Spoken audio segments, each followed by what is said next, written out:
স্বাগতম তোমাদের প্রিয় চ্যানেল অধ্যয়ন শুরু করার আগে বইটি খুলে রাখুন আর আমার সাথে পড়তে থাকুন। আমাদের এই ছোট্ট চ্যানেলটি সাবস্ক্রাইব করতে ভুলবেন না। চলুন শুরু করি। Parsi Reform Movements, Ranumai Mazdayasan Sabha, Bombay, 1851. The rationalist and progressive ideas of the 19th century influenced the Parsi community as well. In 1851, in Bombay, the Ranumai Mazdayasan Sabha, Religious Reform Association, was formed by a group of English-educated Parsis with the following dual objectives. Parsi সংস্কার আন্দোলন, রাহনুমাই মাজদায়াসন সভা, বম্বে, 1851। 19 শতকের যুক্তিবাদী এবং প্রগতিশীল ধারণাগুলি পার্সি সম্প্রদায়কেও প্রভাবিত করেছিল। 1851 সালে বম্বেতে রাহনুমাই মাজদায়াসন সভা, ধর্মীয় সংস্কার সমিতি, নিম্নলিখিত দ্বৈত উদ্দেশ্য নিয়ে ইংরেজি শিক্ষিত পার্সিদের একটি দল দ্বারা গঠিত হয়েছিল। Regeneration of the social condition of the Parsis. Restoration of the Zoroastrian religion to its pristine purity. পার্সিদের সামাজিক অবস্থার পুনর্জন্ম, জরথুস্ট্রীয় ধর্মকে তার আদি বিশুদ্ধতায় ফিরিয়ে আনা। Main leaders and reforms. Prominent leaders of the Sabha included Nauroji Fardunji, President, Sorabji Shapurji Bengali, Secretary, K.N. Kamar and Dadabhai Nauroji. The Anglo-Gujarati newspaper Rast Goftar, Truth Teller, started by Nauroji and Kamar in 1851 was the main organ of the association. It championed social reform among the Parsis. The Sabha severely criticized the elaborate ceremonies at marriages and funerals and stood for uniform laws of inheritance and marriage for the Parsi community. Special attention was paid on improving the condition of Parsi women. Purdah system was attacked and efforts were made to increase the age of marriage and to endure education for women. Gradually, the Parsis emerged as the most westernized section of Indian society. প্রধান নেতা এবং সংস্কার, সভার বিশিষ্ট নেতাদের মধ্যে ছিলেন নওরোজি ফুরদুনজি, সভাপতি, সোরাবজি সাপুরজি বাঙালি, সচিব K.N. কামার এবং দাদাভাই নওরোজি। 1851 সালে নওরোজি এবং কামা দ্বারা শুরু করা অ্যাংলো গুজরাটি সংবাদপত্র রাস্ট গোফতার, সত্য বক্তা ছিল সমিতির প্রধান অঙ্গ। এটি পার্সিদের মধ্যে সামাজিক সংস্কারকে এগিয়ে নিয়ে যায়। সভা বিবাহ এবং অন্ত্যেষ্টিক্রিয়ায় বিস্তৃত অনুষ্ঠানের কঠোর সমালোচনা করেছিল এবং পার্সি সম্প্রদায়ের জন্য উত্তরাধিকার এবং বিবাহের অভিন্ন আইনের পক্ষে অবস্থান করেছিল। পার্সি মহিলাদের অবস্থার উন্নতির দিকে বিশেষ নজর দেওয়া হয়েছিল। পর্দা প্রথাকে আক্রমণ করা হয় এবং বিয়ের বয়স বাড়ানো এবং নারীদের শিক্ষা সহ্য করার প্রচেষ্টা চালানো হয়। ধীরে ধীরে পার্সিরা ভারতীয় সমাজের সবচেয়ে পশ্চিমী অংশ হিসেবে আবির্ভূত হয়। Non-Brahmin movements in western and southern India. A number of factors in the 19th and 20th centuries gave rise to the non-Brahmin movements in western and southern India. These were as follows. The 19th century reform movements, though mostly pioneered by upper caste Hindus, condemned the caste system and untouchability. Spread ও western education, পশ্চিম ও দক্ষিণ ভারতে অব্রাহ্মণ আন্দোলন। 19 এবং 20 শতকের বেশ কয়েকটি কারণ পশ্চিম ও দক্ষিণ ভারতে অব্রাহ্মণ আন্দোলনের জন্ম দেয়। এগুলি নিম্নরূপ ছিল। 19 শতকের সংস্কার আন্দোলন, যদিও বেশিরভাগই উচ্চবর্ণের হিন্দুদের দ্বারা অগ্রণী, বর্ণপ্রথা এবং অস্পৃশ্যতার নিন্দা করেছিল। Enactment of Common Indian Penal Code, 1860, and Code of Criminal Procedure, 1861. Extension of the railway network, where every Indian could buy a ticket of any class and occupy any seat available. Growth of national consciousness and modern political ideas of equality and democracy. সাধারণ ভারতীয় দণ্ডবিধি 1860 এবং ফৌজদারি কার্যবিধির 1861 আইন প্রণয়ন। Railway নেটওয়ার্কের সম্প্রসারণ, যেখানে প্রত্যেক ভারতীয় যে কোনো শ্রেণীর টিকিট কিনতে পারে এবং উপলব্ধ যে কোনো আসন দখল করতে পারে। জাতীয় চেতনার বিকাশ এবং সাম্য ও গণতন্ত্রের আধুনিক রাজনৈতিক ধারণা। The above factors created an environment in which the caste system could no longer be defended. They created a class consciousness among lower castes and they themselves took upon the task of struggle for caste equality. উপরের কারণগুলি এমন একটি পরিবেশ তৈরি করেছিল যেখানে বর্ণপ্রথাকে আর রক্ষা করা যায় না। তারা নিম্নবর্ণের মধ্যে একটি শ্রেণী চেতনা তৈরি করেছিল এবং তারা নিজেরাই জাতিগত সমতার জন্য সংগ্রামের কাজটি গ্রহণ করেছিল। Non-Brahmin movements in western India. Jyotirao Govindrao Phule, 1827–90, and Satya Shodhak Samaj, 1873. Jyotiba Phule was born in a low-caste Mali family and was acutely aware of the degraded position of non-Brahmins in Maharashtra. His family members supplied flowers to the Peshwa house and came to be called Phule. He received initial education in a mission school but had to discontinue it in 1833.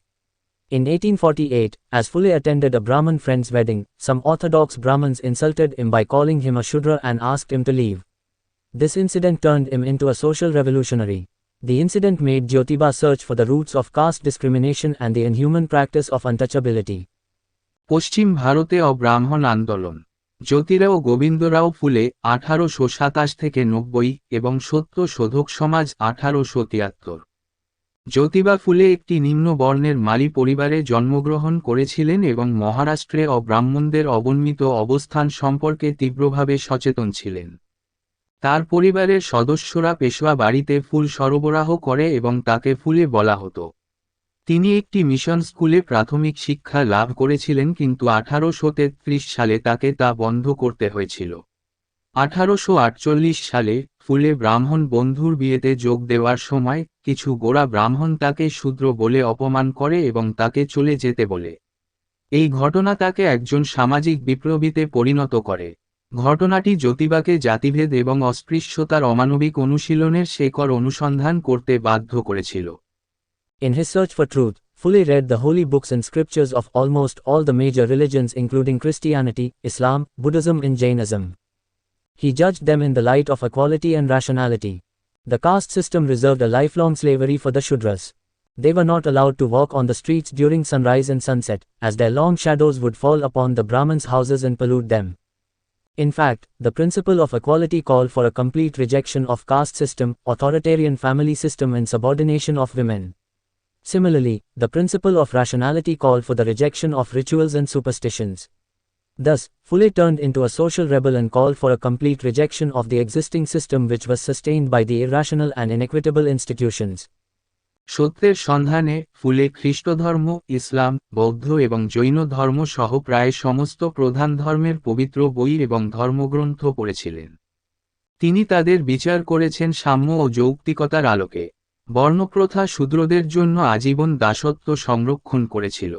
সূর্যোদয় এবং সূর্যাস্তের সময় তাদের রাস্তায় হাঁটার অনুমতি ছিল না, কারণ তাদের দীর্ঘ ছায়া ব্রাহ্মণদের বাড়িতে পড়ে এবং তাদের দূষিত করে।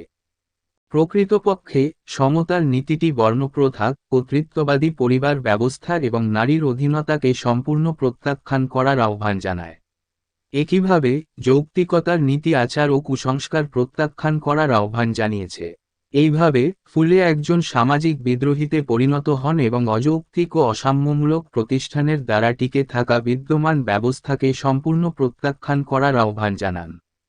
Phule argued that as per the Vedas, the Aryans had imposed the unequal caste system upon the Dravidians, after conquering them, and Brahmins continue to hide the Vedas from the Shudras as they contain this truth. Naturally, he looked upon education as the most important liberating factor. He also believed that illiterate people are incapable of rebelling against their mental and physical slavery. Similarly, he held the Brahmins responsible for keeping women uneducated and slaves to men. Jyotiba was ever critical of the Indian National Congress leaders for their neglect of the lower castes and the downtrodden. ফুলে যুক্তি দিয়েছিলেন যে বেদ অনুসারে আর্যরা দ্রাবিড়দের উপর অসম বর্ণপ্রথা চাপিয়েছিল, তাদের জয় করার পরে এবং ব্রাহ্মণরা শূদ্রদের কাছ থেকে বেদগুলিকে আড়াল করে চলেছে কারণ তাদের মধ্যে এই সত্য রয়েছে। স্বাভাবিকভাবেই তিনি শিক্ষাকে সবচেয়ে গুরুত্বপূর্ণ মুক্তির কারণ হিসাবে দেখেছিলেন।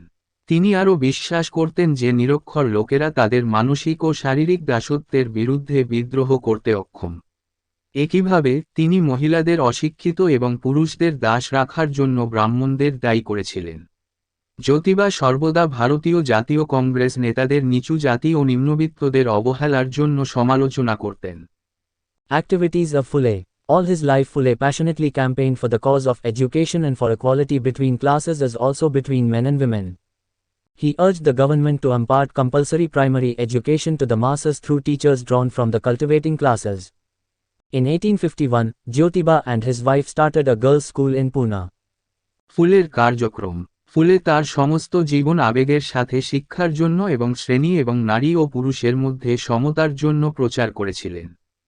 তিনি চাষী শ্রেণীর শিক্ষকদের মাধ্যমে জনসাধারণকে বাধ্যতামূলক প্রাথমিক শিক্ষা দেওয়ার জন্য সরকারের প্রতি আহ্বান জানান।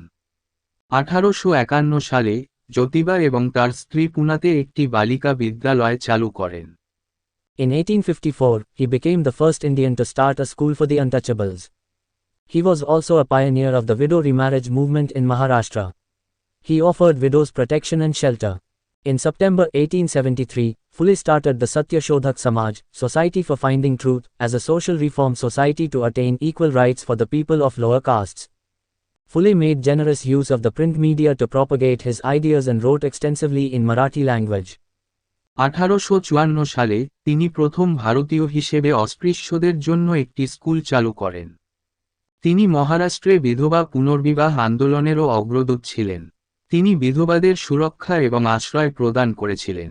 1873 সালের সেপ্টেম্বরে ফুলে নিম্নবর্ণের মানুষের জন্য সমান অধিকার অর্জনের জন্য একটি সামাজিক সংস্কার সমাজ হিসাবে সত্য শোধক সমাজ, সত্য খোঁজার সমাজ শুরু করেন। ফুলে তার ধারণা প্রচারের জন্য প্রিন্ট মিডিয়ার উদার ব্যবহার করেছিলেন এবং মারাঠি ভাষায় ব্যাপকভাবে লিখেছেন। Deenbandhu, 1877, Pune. It was a Marathi journal, published and edited by Phule for exposing the oppressive character of the Aryan Vedic tradition. Dinabandhu 1877, Pune. এটি একটি মারাঠি জার্নাল, যা আর্য বৈদিক ঐতিহ্যের নিপীড়নমূলক চরিত্র প্রকাশের জন্য ফুলে দ্বারা প্রকাশিত ও সম্পাদিত। Gulambin, Slavery, 1873. It was a book by Phule, where he elaborated upon his views on the historical roots of Shudra slavery and compared it with the slavery of the blacks in America. গুলামদিন, দাসপ্রথা, 1873। এটি ফুলের একটি বই, যেখানে তিনি শূদ্রদের দাসত্বের ঐতিহাসিক শিকড় সম্পর্কে তার মতামতকে বিশদভাবে বর্ণনা করেছেন এবং এটিকে আমেরিকার কৃষ্ণাঙ্গদের দাসত্বের সাথে তুলনা করেছেন। Satakaryancha Asuda, The Whipcord of the Peasantry, 1881. Here he discussed upon the solutions to peasant problems. শ্বেতাকার্জন চাষুদা, কৃষকের চাবুক কর, 1881। এখানে তিনি কৃষক সমস্যার সমাধান নিয়ে আলোচনা করেছেন। Isara, A Warning, 1885. A pamphlet that published Phule's main ideas on economic concerns of the agrarian classes. Aware of the problems of Indian peasants, he extended his wholehearted support to the peasants in their struggle. He was one of the first to introduce the peasantry class in Indian politics. He opposed the Indian National Congress for failing to take up the peasant cause. ইসারা একটি সতর্কীকরণ, 1885। একটি পুস্তিকা যা কৃষিজীবী শ্রেণীর অর্থনৈতিক উদ্বেগের বিষয়ে ফুলের প্রধান ধারণাগুলি প্রকাশ করেছিল। ভারতীয় কৃষকদের সমস্যা সম্পর্কে অবগত, তিনি কৃষকদের সংগ্রামে তার সর্বাত্মক সমর্থন প্রসারিত করেছিলেন। ভারতীয় রাজনীতিতে কৃষক শ্রেণীর প্রথম পরিচয় তিনিই ছিলেন। তিনি কৃষকদের স্বার্থ গ্রহণে ব্যর্থ হওয়ার জন্য ভারতীয় জাতীয় কংগ্রেসের বিরোধিতা করেছিলেন। Thus, throughout his life, Phule struggled for the downtrodden classes.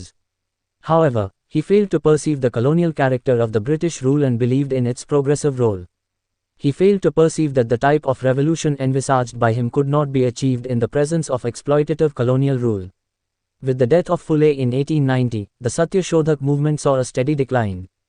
এভাবেই ফুলে তার সারা জীবন খেটে খাওয়া মানুষের জন্য সংগ্রাম করেছেন। তবে তিনি ব্রিটিশ শাসনের ঔপনিবেশিক চরিত্র উপলব্ধি করতে ব্যর্থ হন এবং এর প্রগতিশীল ভূমিকায় বিশ্বাস করেন। তিনি উপলব্ধি করতে ব্যর্থ হন যে শোষণমূলক ঔপনিবেশিক শাসনের উপস্থিতিতে যে ধরনের বিপ্লব তার কল্পনা করা হয়েছিল তা অর্জন করা সম্ভব নয়। 1890 সালে ফুলের মৃত্যুর সাথে সাথে সত্য শোধক আন্দোলনের স্থির পতন ঘটে। Satya Shodhak Samaj in Kolhapur. In 1913, Chhatrapati Shahu Maharaj of Kolhapur, 1874 to 1922, also known as Rajarshi Shahu of the Bhonsle dynasty, established the Samaj in Kolhapur. This revived the activities of the Samaj, albeit temporarily, with a narrow complexion.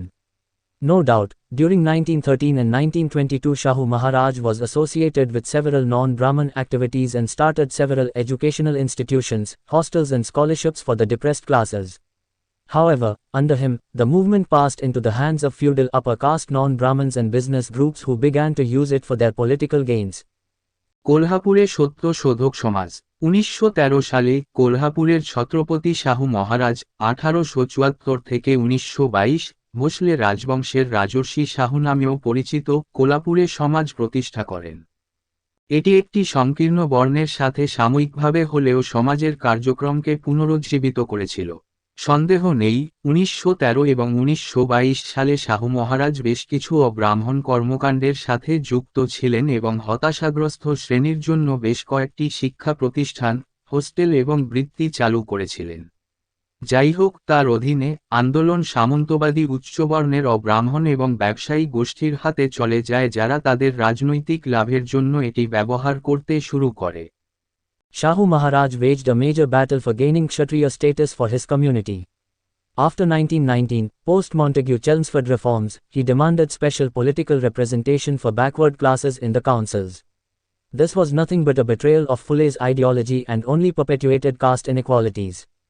Sahu মহারাজ তার সম্প্রদায়ের জন্য ক্ষত্রিয় মর্যাদা লাভের জন্য একটি বড় যুদ্ধ করেছিলেন। 1919 সালের পর মন্টাগু চেমসফোর্ড সংস্কারের পরে তিনি কাউন্সিলগুলিতে অনগ্রসর শ্রেণীর জন্য বিশেষ রাজনৈতিক প্রতিনিধিত্বের দাবি করেছিলেন।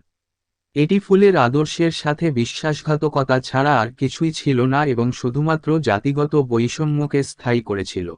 এখানেই এই ভিডিওটি শেষ করলাম। পরবর্তী ভিডিওতে আমরা বাকিটা পড়ব।